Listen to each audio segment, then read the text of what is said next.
தம்பி பார்த்து வர மாட்டியா? வந்தது வந்து அண்ணன் அங்கக்குள்ள இறக்கி விட்டுருப்பா. வேலையை போறேனே. சரி எங்க இறக்கி விட சொல்லுங்க. அதோ அங்க தெரியுது பாரு, அந்த மலையில இறக்கி விட்டுருப்பா. மலையா? முடியும்ப்பா, அண்ணனை இறக்கி விட்டுருப்பா.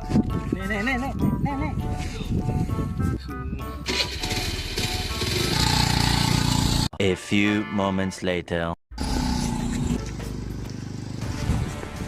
தம்பி வந்துட்டாங்கப்பா. வேணுப்பா.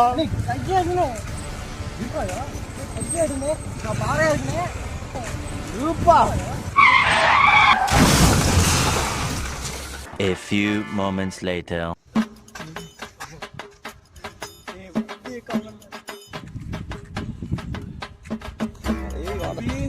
வண்டி எடுக்கிறியா? மறுபடியும் எங்கேயா? அந்த முக்கில் வைக்க ஜில் ஒயின் ஷாப் மட்டும் இறக்கி விட்டுருப்பா. ஒயின் ஷாப்பா?